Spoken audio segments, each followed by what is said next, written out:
crashing! Blood A pressure's loud dropped. crash shattered silence. A tray of life-saving medication slammed across the intensive care unit floor. Glass vials burst apart. Nurses sprinted in every direction as a heart monitor screamed through the hallway. Before we find out whether the most feared mafia boss in Korea can save the woman he loves, take 2 seconds to like this video, subscribe to the channel, and share it with someone who loves emotional stories, because what happens next will leave you speechless. She's crashing. Get Dr. Park. Move.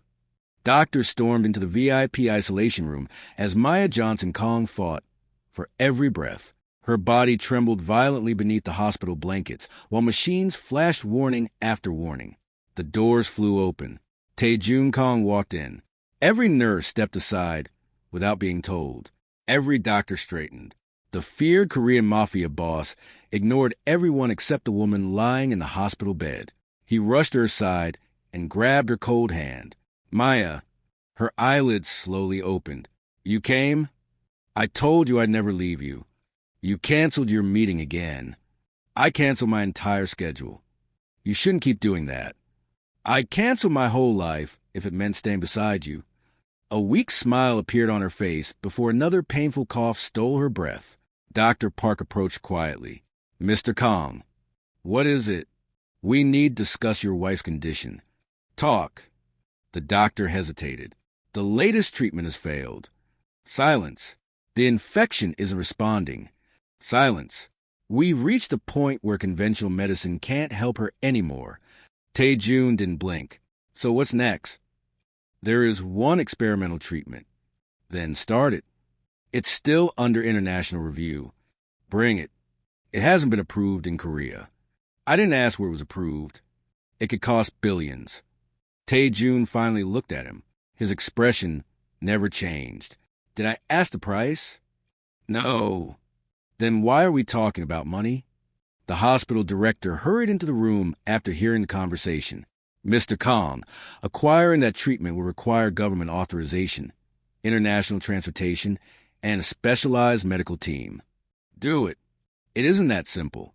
Tae-jun slowly pulled a black card from his wallet and placed it on the bedside table. If money slows this process. He looked directly at the director. Then you don't need enough of it. Within the hour, the hospital transformed into Command Central.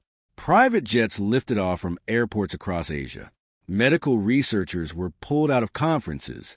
Specialists from Germany, Japan, Switzerland, Singapore, and the United States accepted emergency contracts. Entire pharmaceutical companies were offered blank checks. The world's rarest medicine began traveling towards Seoul under armed security. News of the operation spread through the hospital. Everyone whispered the same sentence. He really spent billions for one woman. For Tae-jun, she wasn't one woman. She was everything. 3 weeks passed. Every day brought another treatment, another procedure, another expensive machine, another specialist. Every morning the report arrived. No improvement. Every evening the doctors looked more defeated. One rainy night, Maya woke to find Tae-jun asleep in the chair beside her bed. His suit was wrinkled. His tie hung loose. Dark circles surrounded his eyes. One of his hands still held hers.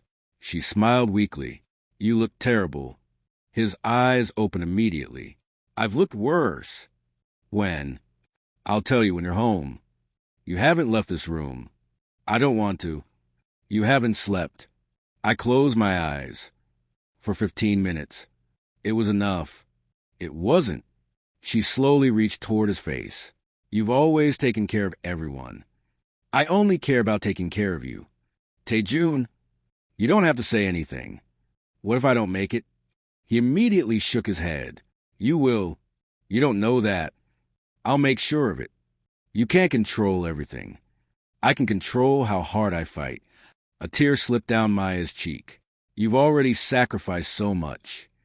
I haven't sacrificed anything. You spent billions. I'd spend 10 times more. You'd lose everything. I already lose everything if I lose you. She closed her eyes, unable to stop crying. I never wanted you to carry this alone. I'm your husband. I hate seeing you suffer. I hate seeing you breathe through machines. I love you. I love you more. Outside the room, nurses quietly wiped away tears. Even security guards looked away. No one had ever imagined the ruthless Mafia boss could love someone this deeply. Then suddenly, the heart monitor screamed again. Doctors rushed inside. She's crashing. Oxygen. Increase the dosage. Dr. Park turned toward Tae-jun. We need room. I'm staying. Sir, please. I'm not leaving my wife. The doctors stopped arguing. They worked around him. Minutes stretched endlessly. Finally, the alarm stopped. Dr. Park removed his gloves. We stabilized her. But his voice broke. Her body is getting weaker. Later that night, Tae-jun stood alone in the hospital corridor, staring through the glass at Maya sleeping peacefully. For the first time in years, he looked helpless, not because he lacked power, not because he lacked money, but because neither could save the person he loved most. Long before sunrise, the hospital's cleaning staff began their shifts. Among them was 22-year-old Simone Carter. She quietly pushed her old cleaning cart through the hallway. Few people knew her name. Doctors barely noticed her. Visitors walked past her. Security guards ignored her. She had learned that invisible people often saw the things everyone else missed. As she emptied the medical waste bin outside Maya's room, raised voices drifted to the partially open door. This dosage doesn't match the record. It should. It doesn't. Check again. I already checked twice. That's impossible. Simone paused. She wasn't trying to listen, but something about the fear in the doctor's voices made her stop. The door suddenly burst open. A frantic nurse rushed out, carrying several empty medicine vials. Without looking, she threw them into the medical waste container beside Simone. One vial rolled onto the floor. Simone instinctively picked it up. She stared at the label. Her expression changed. Something wasn't right. Very slowly, she turned the bottle over in her hand. Then a calm, powerful voice spoke behind her. What exactly are you looking at? Simone froze. She turned around. Standing only a few feet away was Tae-jun Kong. His eyes were fixed on the vial in her hand. And in that single moment, the cleaner neither of them had ever noticed was about to change both of their lives forever. Simone's fingers tightened around the tiny medicine vial. She quickly lowered her head. I'm sorry, sir. I was just about to throw it away. Tae-jun's eyes never left the label. Show it to me. She hesitated for only a second before placing it carefully into his hand. He turned it over. It looked ordinary. A white label, black lettering. Nothing unusual. Dr. Park stepped out of Maya's room just then. Mr. Kong, we're preparing another. His voice stopped when he saw the vial. Where did you get that? The trash. Dr. Park frowned. It should have already been disposed of. Simone quietly spoke. I know. The doctor looked at her for the first time. You know what? She swallowed.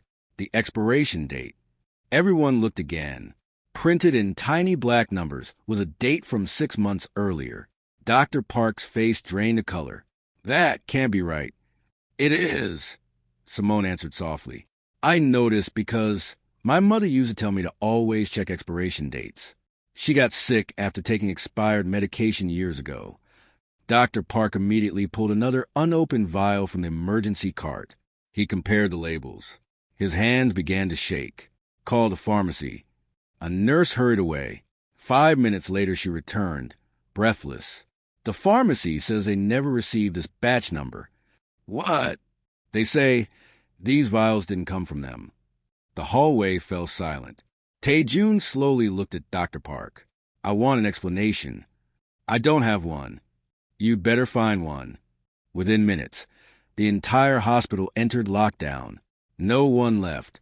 No one entered. Security officers sealed every pharmacy, storage room, and medication station. Tae-jun's own men quietly replaced half the hospital security. No one argued. No one dared. An hour later, Dr. Park gathered the medical team. We tested every vial from this morning. He looked sick. 7 of them are counterfeit. Gasps filled the conference room. Counterfeit? One doctor whispered. Impossible. They contain only a fraction of the medication Maya should have received. Another doctor slammed his fist on the table. Someone switched them. Tae-jun stood silently near the window. His face showed no emotion.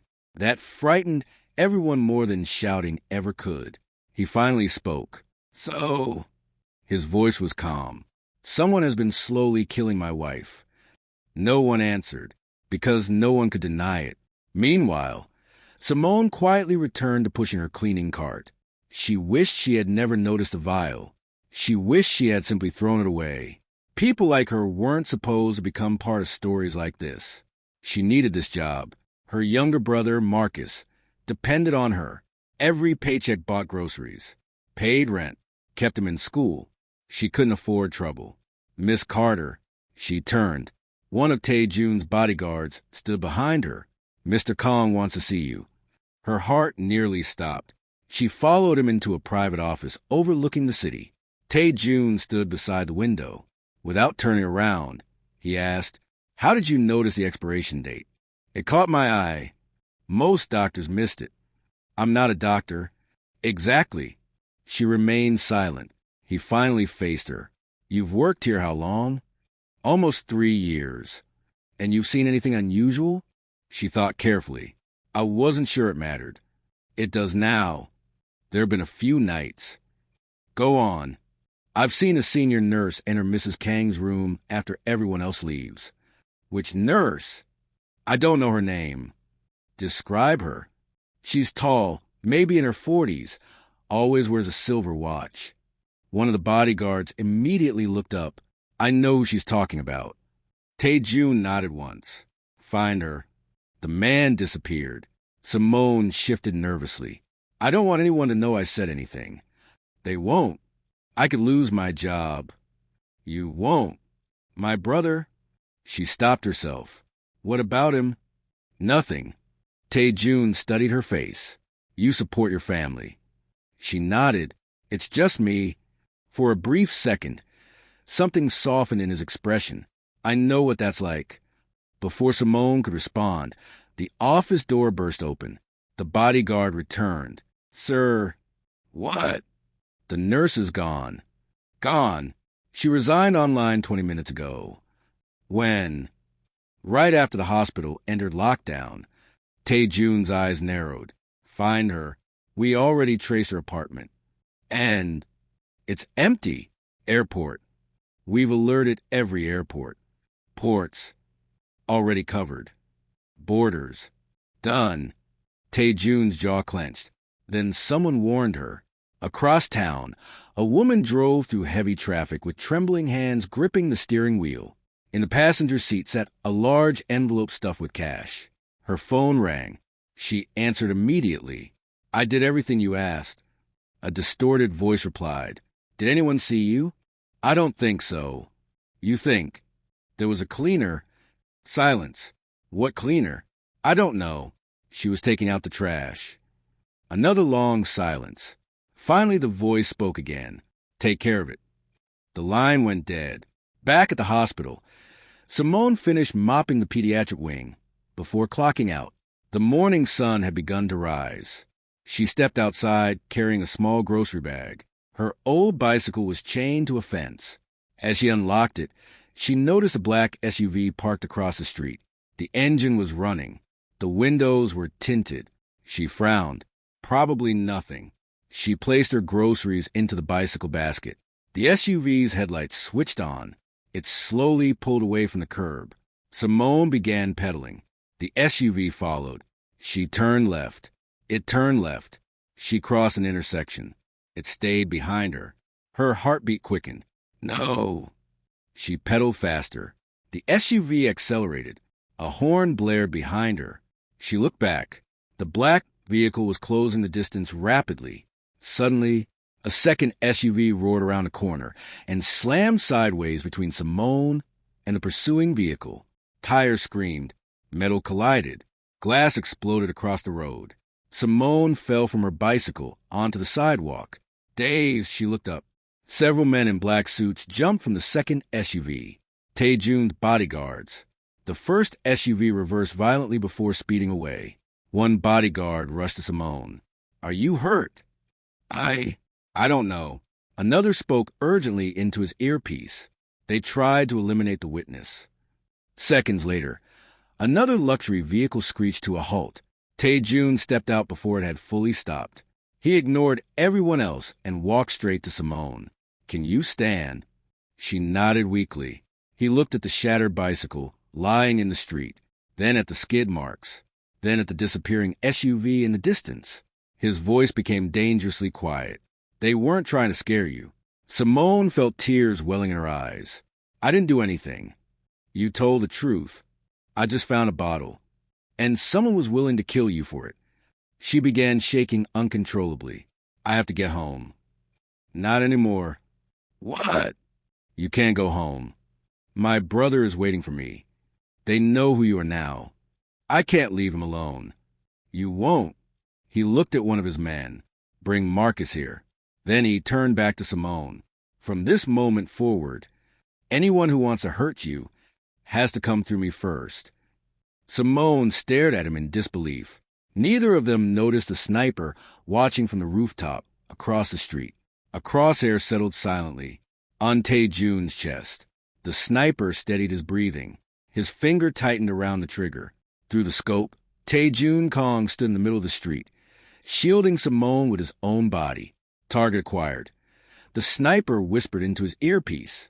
A cold voice answered, "Take the shot." Just before he pulled the trigger, a delivery truck rolled through the intersection, blocking his view for 2 seconds. 2 seconds were enough. One of Tae-jun's bodyguards noticed a faint glint of sunlight reflecting off the rifle scope. Sniper. Chaos erupted. The bodyguard surrounded Tae-jun and Simone, pushing them behind the armored SUV as a bullet ripped through the windshield with a deafening crack. People screamed and ran for cover. Move! Move! Another shot rang out. A bodyguard cried out as the bullet tore through his shoulder. Tae-jun remained calm. Get Simone out of here. But you... That's an order. Within seconds, 2 armored vehicles sped away with Simone inside, while another team pursued the sniper. By the time they reached the rooftop, it was empty. Only a single shell casing remained. Back at the hospital, Marcus ran into his sister's arms the moment he saw her. Simone. She hugged him tightly, tears streaming down her face. I was so scared. What happened? I'll explain later. Tae-jun watched the reunion from across the room. For a moment, he remembered being a frightened teenager protecting his own younger sister after their parents were murdered. He quietly walked away before anyone noticed a sadness in his eyes. Just then, one of his captains hurried toward him. Sir, what is it? We found the nurse. Alive? Barely. She had been abandoned inside an old warehouse on the outskirts of the city. When Tae-jun arrived, the woman was tied to a chair, bruised and terrified. I didn't want to do it, she cried. Who paid you? I never wanted anyone to die. Who? She burst into tears. A man called Mr. Choi. Who is Mr. Choi? I don't know his real name. What did he want? He paid me to replace the medication. For how long? Almost a month. Why my wife? I swear I don't know. She sobbed uncontrollably. I thought they only wanted to delay her recovery. Tae-jun stared at her for several seconds.